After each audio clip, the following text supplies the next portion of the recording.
Cricket की दुनिया यानी गेम ऑफ क्रिकेट में आपका स्वागत है।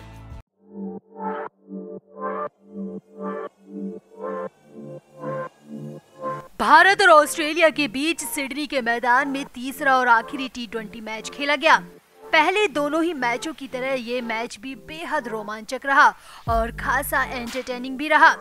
अब मैच का नतीजा भले ही कुछ भी रहा हो, लेकिन इस मैच में भारत के साथ जबरदस्त धोखेबाजी हुई। जी हाँ, कंगारुओं की धरती पर कंगारुओं के अंपायरों ने भारत के साथ महा धोखा किया। इस दौरान मैक्सवेल के खातिर नियम कायदे ही बदल दिए गए। मैक्सवेल के लिए सब कुछ दांव पर लगा दिया गया। मैच के बाद कप्तान विराट कोहली ने इस पर पूरी पोल भी खोल दी। तो आपको बताते हैं 13वें ओवर में कैसे हुई महाधोखेबाजी, कैसे हुआ भारत के साथ सबसे बड़ा पक्षपात। आप भी इस धोखे और पक्षपात पर अपना कमेंट जरूर करें, अपनी राय जरूर दें और वीडियो को भी शेयर करें। तो भारत और ऑस्ट्रेलिया के बीच खेली गई T20 सीरीज को भारत ने जीत लिया है। अब इस सीरीज को भारत की जीत के साथ साथ ऑस्ट्रेलिया में भारत के साथ हुई धोखेबाजी के लिए भी याद किया जाएगा। तीसरे मैच में एक नहीं बल्कि दो बार धोखेबाजी हुई और दूसरी बार तो मामला इतना बड़ा था कि मैक्सवेल को जीवन दान तक मिल गया। तो आपको सिलसिलेवार तरीके से बताते हैं। दरअसल भारत के साथ ये महाधोखा 13वें ओवर में हुआ, जब युजवेंद्र चहल गेंदबाजी कर रहे थे। ओवर की आखिरी बॉल में भारत के साथ साथ ये पक्षपात हुआ। चहल की शानदार गेंद पर मैक्सवेल ने शॉट मारा। मैक्सवेल इसको मिड विकेट की तरफ बड़ा शॉट मारना चाहते थे, लेकिन मैक्सवेल टॉप एज हो गए और बॉल हवा में गई और राहुल ने बिना कोई गलती किए कैच को पकड़ लिया। मैक्सवेल आउट होकर पवेलियन लौटने लगे और टीम इंडिया जश्न मनाने लगी, लेकिन तभी अंपायर ने मैक्सी को वापस बुला लिया। जी हाँ, मैक्सवेल को वापस बुला लिया गया और उसे नॉट आउट दे दिया गया और ये फैसला थर्ड अंपायर ने किया। तीसरे अंपायर ने चहल की इस बॉल को नो बॉल करार दे दिया, जो कि सरासर गलत फैसला था। अब वो कैसे, वो भी समझिए। चहल ने ओवर स्टेप जरूर किया था।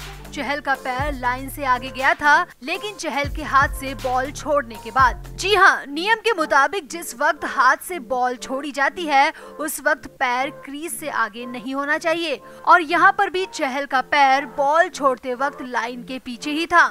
लेकिन तीसरे अंपायर ने टीवी पर देखने के बाद भी यहाँ पर बॉल को नो बॉल करार दे दिया और मैक्सवेल को वापस बुला लिया गया, जबकि साफ साफ टीवी पर सभी ने देखा कि वो बॉल नो बॉल नहीं थी। लेकिन ऑस्ट्रेलियाई अंपायर ने इसे नो बॉल करार दिया और मैक्सवेल को नॉट आउट कर दिया और टीम इंडिया के साथ खुलकर धोखेबाजी की गई सभी के सामने। अब यहाँ पर मैक्सवेल सिर्फ 19 रन पर थे और इसके बाद मैक्सवेल ने खुलकर रन बनाए और आउट होने से पहले 54 रन बनाए। यानी मैक्सवेल के खातिर तीसरे अंपायर ने नियम तक बदल दिए। इतना ही नहीं, इससे पहले भी एक बॉल पर मैथ्यू वेड पर विराट कोहली ने रिव्यू लिया था। मैथ्यू वेड को मैदानी अंपायर ने नॉट आउट करार दिया था। विराट ने रिव्यू लिया, लेकिन अंपायर ने रिव्यू को माना ही नहीं। जी हाँ, रिव्यू माना ही नहीं गया और कहा गया कि देर हो गई। इस पर विराट ने खासी नाराजगी भी जताई। यही नहीं, मैच के बाद विराट कोहली ने अंपायरिंग पर सवाल उठाए और कहा कि अंपायरिंग का दर्जा बेहद खराब है। इंटरनेशनल लेवल पर ऐसी अंपायरिंग होती नहीं है और ये सबसे खराब अनुभव रहा। अब भारतीय टीम के साथ जानबूझकर गलत खेल हुआ। अंपायर ने धोखेबाजी की और इसको सबने लाइव देखा। अब आप इस पर क्या मानते हैं? आपका क्या कहना है? कमेंट करके जरूर बताएं और वीडियो को भी शेयर करें। भारत और ऑस्ट्रेलिया के बीच सिडनी के मैदान में पहला टूर मैच चल रहा है। टेस्ट मैचों के लिए हो रहे इस 3 दिन के अभ्यास मैच में टीम इंडिया के बल्लेबाज बुरी तरह से ढेर हो गए। हालत ये थी कि दोनों ही ओपनर्स 0 पर आउट हो गए। हालांकि इसके बाद मिडिल ऑर्डर और लोअर ऑर्डर ने कुछ दमखम दिखाया और दिन का खेल खत्म होने तक भारत ने 237 रन बना लिए, क्योंकि वो तो एक तरफ कप्तान अजिंक्य रहाणे ने खूंटा गाड़ लिया था और थोड़ी सी लाज बचा ली, लेकिन भारत के ओपनर्स ने भारत को नाक कटाने से कहीं का नहीं छोड़ा। और टेस्ट मैच वाले अभ्यास के पहले दिन भारत की ऐसी हालत हो गई कि लोग रोहित शर्मा को याद करने लगे। यही नहीं, बीसीसीआई भी इस प्रदर्शन के बाद हरकत में है और रोहित शर्मा को जल्द ही ऑस्ट्रेलिया भेजा जा सकता है। रोहित की इमरजेंसी एंट्री हो सकती है। तो कैसा रहा पहले दिन का पूरा खेल? कैसे ओपनर हुए ढेर, कैसे रहाणे ने लगाया महाशतक और दिन के आखिर में कैसे उमेश यादव ने की छक्कों की बरसात, आपको बताते हैं, दिखाते हैं सब कुछ। साथ ही ये भी दिखाएंगे कि कैसे होगी रोहित की एंट्री। आप भी कमेंट बॉक्स में अपनी राय जरूर दें कि रोहित की ऑस्ट्रेलिया में एंट्री कितनी जरूरी है। तो सिडनी क्रिकेट ग्राउंड में T20 मैच है, तो वहीं सिडनी के ही एक अन्य मैदान में भारत और ऑस्ट्रेलिया ए के बीच अभ्यास मैच भी शुरू हो गया है। अभ्यास मैच का पहला दिन टीम इंडिया की पोल खोलने के लिए काफी था। हालांकि दिन के आखिर में कुछ ठीक ठाक बल्लेबाजी हुई और स्कोर 237 तक पहुंच गया, लेकिन शुरुआत बेहद खराब थी। टॉस जीतकर अजिंक्य रहाणे की टीम पहले बैटिंग करने उतरी। शुभमान गिल और पृथ्वी शॉ को ओपनिंग करने का मौका मिला। अब यहां पर पारी शुरू होते ही बल्लेबाजी ढेर हो गई। जी हां, मैच के दूसरे ही ओवर में शुभमान गिल आउट हो गए, वो भी अपनी पहले ही बॉल पर। यानी टीम इंडिया को पहला झटका दूसरे ही ओवर में लग गया। इसके बाद अगले ओवर यानी कि तीसरे ओवर में दूसरे ओपनर पृथ्वी शॉ भी ढेर हो गए। पृथ्वी शॉ भी अपना खाता नहीं खोल पाए। जी हां, दोनों ही ओपनर्स शून्य पर आउट होकर पवेलियन लौट चुके थे। यानी ओपनिंग पूरी तरह से ढेर हो गई और लोग रोहित शर्मा की वापसी की मांग करने लगे, क्योंकि रोहित होते तो टीम इंडिया की हालत यहां पर ऐसी नहीं होती।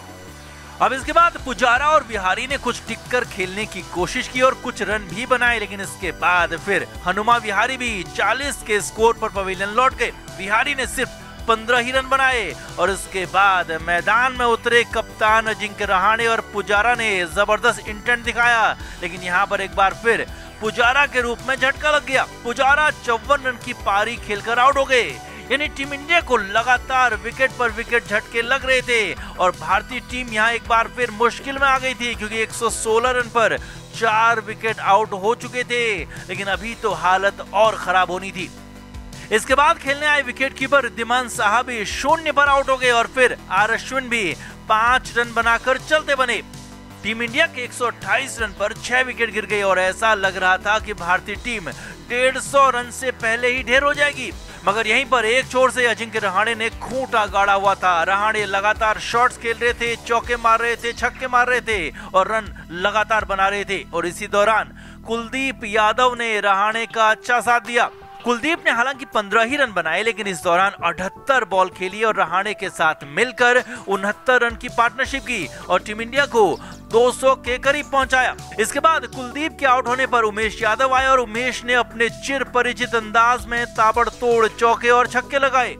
उमेश ने 24 रन की पारी खेली, जिसमें से 22 रन उन्होंने चौके छक्कों से बना दिए। 4 चौके और 1 छक्का जड़ दिया और रहाणे का अच्छा खासा साथ दिया। वहीं दूसरी तरफ अजिंक्य रहाणे ने अपना शानदार खेल जारी रखा और 205 बॉल पर शानदार शतक लगाया। रहाणे का ये महाशतक इसलिए भी महत्वपूर्ण था क्योंकि रहाणे ने बेहद दबाव में ये पारी खेली थी और टीम इंडिया को मझधार से निकाला था। रहाणे ने दिन का खेल खत्म होने पर 108 रन बना लिए थे और रहाणे नॉट आउट रहे सिराज के साथ। रहाणे ने अपनी पारी में 16 चौके लगाए तो एक शानदार छक्का भी उड़ाया और कप्तानी पारी खेलते हुए भारत की लाज कुछ हद तक बचा ली। अब टीम इंडिया ने पहले दिन का खेल खत्म होने पर 8 विकेट पर 237 रन बना लिए, जो कि शुरुआती झटकों के बाद ठीक ठाक स्कोर कहा जाएगा। लेकिन शुरुआती जो झटके लगे उनसे एक बार फिर रोहित शर्मा की डिमांड तेज होने लगी है कि रोहित शर्मा की ऑस्ट्रेलिया में एंट्री कराई जाए, रोहित को कंगारों के देश भेजा जाए ताकि टीम इंडिया की ऐसी हालत कम से कम हो और रोहित का दमखम ऑस्ट्रेलिया में नजर आए। वैसे बीसीसीआई भी 12 दिसंबर को रोहित शर्मा की फिटनेस का टेस्ट करने जा रही है और बहुत संभव है कि उसके बाद जल्द से जल्द रोहित शर्मा को कंगारुओं के देश रवाना किया जाएगा, क्योंकि भारत की टेस्ट मैचों में वाकई हालत खराब हो सकती है और रोहित यहाँ ट्रम्प कार्ड साबित हो सकते हैं। क्रिकेट के हर नए अपडेट के लिए गेम ऑफ क्रिकेट को सब्सक्राइब करें और उसके बाद बेल आइकन को प्रेस करना ना भूलें, ताकि सिर्फ आपको मिले गेम ऑफ क्रिकेट की हर खबर सबसे पहले।